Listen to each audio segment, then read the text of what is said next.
In today's first reading from the book of the prophet Jeremiah, prophets were never one of those professions where if you wanted to be loved and universally respected, you didn't become a prophet. Because really, when we think about it, the prophets had a message that was not very palatable to the people. And especially in the case of Jeremiah, because Jeremiah was at the time of the early 600s into the late 500s. Jeremiah could see, and the people could see Babylon ascending. But Jeremiah told the people to repent because punishment would be coming. But the people refused to see it. They thought, okay, well, this is just going to be like Assyria. Assyria was ascending, but the Lord provided for us, and Jerusalem wasn't taken over. So this is just going to be like Assyria. So they refused to listen. And they also, in a way, believed that God would not allow the temple to be taken over by infidels, to be taken over by the Gentiles. It wouldn't be allowed. After all, it would be saying that their God is superior to the God of Israel. So they were smug in their response to Jeremiah. And then Jeremiah, when Babylon did come in and take over, he told the people, after the king had decided, they set up a puppet king, but he rebelled against them. And what was Jeremiah's response? Surrender. So again, that's not the response that the people wanted. They didn't want to hear surrender. They wanted to hear fight. That God's going to be with us, that this was just a slight punishment, and that God is going to take care of us. But instead, Jeremiah told the truth, and the people did not want to hear the truth. In the gospel, what you have is Jesus said, I've come to set fire on the earth. How I wish it was already blazing. Do not think that I've come to establish peace, but I tell you division. From now on, the household will be divided. And one of the things about division is that inevitably that division occurred. Because after all, either Jesus is the Messiah or he's not the Messiah.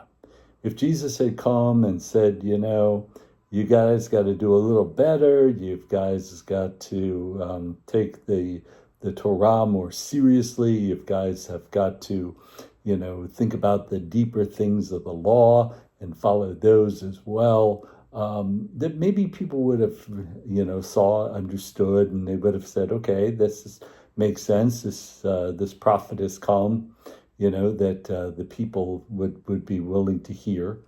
But instead, he's just kind of changing everything around, and the people are like, even the people who are the apostles are like, what is he doing? He's kind of doing, Messiah type things that we expected, but he's also doing some things that we don't expect. So one of the things about it is that either Jesus is the Messiah, either Jesus is the Son of God, or he's not.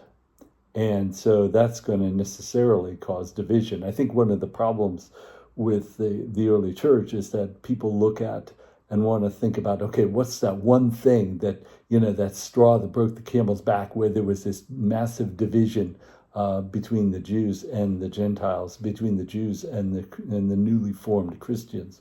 What was that one big break? And it really, I don't think that there is that one big break. Really, what we think about in the literature is that it really occurred over time, that again, Jesus is the Messiah or Jesus is not. If Jesus is the Messiah, then you need to follow him. If Jesus is not the Messiah, then you need to certainly be opposed to him, that he's setting himself against the law. Or as the people said, he's setting himself against the law and the prophets. He's setting himself against Moses. So either he is or he's not. And early on, we certainly think of in Acts of the Apostles that the apostles were there in the temple, they were there worshiping in the synagogue. But again, there's going to come a point where either he is or he's not. And so that division will naturally occur. And so we begin to see not just this simple break, but over time getting further and further apart. So you can have initially kind of an idea of a messianic kind of religious group within Judaism, but then after a while, again, it's going to necessarily break, because Jesus did not set himself up as something, okay, that's just kind of a teacher, just kind of a nice rabbi, and a prophet of wisdom, but instead he said that he was the way, the truth, and the life. And so when you think about that in John chapter 14, that Jesus saying he's the way, the truth, and the life, he's not just another prophet, he's not just another teacher, then there is going to be necessarily that division. Thanks, and God bless.